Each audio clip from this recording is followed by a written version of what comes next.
Many people ask, what is Western? Western is a place where diversity plays an important role in a student's school day.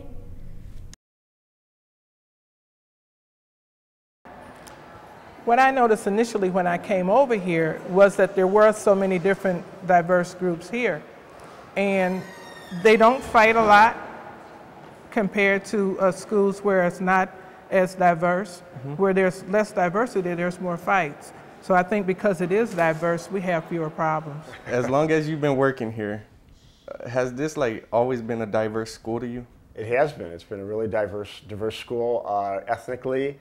Lots of students from all over the Latin American world, Caribbean, Middle East, and lots of different languages spoken. In fact, there's a student now who speaks Burmese, and he's trying to teach me slowly how to say a few words in Burmese. Yeah, so it's fascinating. That's real cool. Really like that about Western, Jonathan. I'll always like that.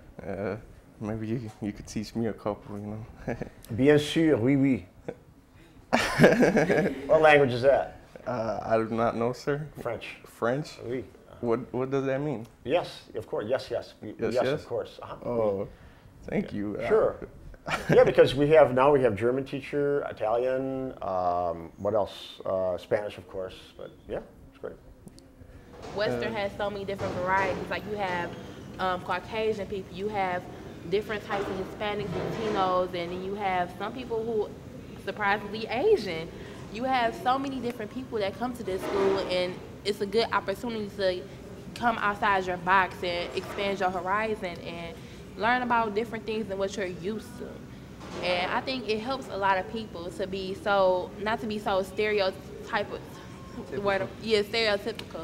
You know, you learn more about people, and once you get to become friends with the people, you're like, oh, okay. And it's real educational, and I love Western for that. Like, I hang out with everybody. I hang out with Melanie. I have black friends. I have white friends, Mexican friends, mixed friends.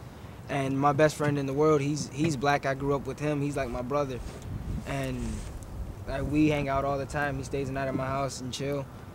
But also I hang out with Mexican people, but not that much, even though I hang out with black people also and white people. So I wasn't used to having just straight Mexicans. I was used to having black people next to me, white people next to me, just different kinds. To say that most black people are loud and obnoxious is kind of racist, but it's just your point of view. I know that you were raised that way, but some people aren't that way. Like my best friend, he's funny and loud, but he also knows when to calm down when's enough is enough. And I'm the same way. I'm Mexican, but I hang out with a lot of black people and a lot of some white people. Some people, they get it so twisted.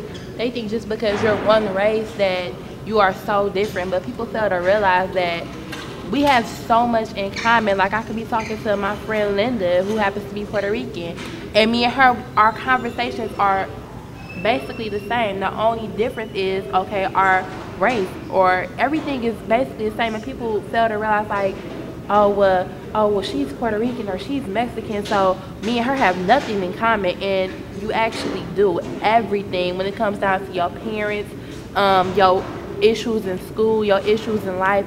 Everything is the same, and I really would hope that people would actually understand that. And in my neighborhood, it's so there's so many. Yeah, there's Mexican people on my block. Down the street is black people. Behind me is Puerto Rican people and Cuban people. And next to my grandma is black and white people that live together. Like the mom's black, the dad's white. From what grade to what ages do they start breaking off into these groups? As long as you mean students staying with their own groups, like Mexicans hanging out with the Mexicans and stuff like that. Well, I see. I don't know if I have lunchroom duty this hour, third hour, and I see if you look at the tables, the lunchroom tables, then you see a lot of ninth graders, for example, are the girls and the guys, but you see them staying with their groups, not exclusively. I mean, there are tables who have mixtures, lots of them, but so I see that from ninth grade. So I don't, I probably maybe even in 12th grade, by 12th grade, maybe students have had a chance to see other people and they're more comfortable mixing around.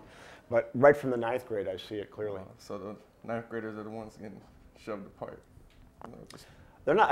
I wouldn't say, Jonathan, it's accurate to say they're getting shoved apart. I think it's a choice.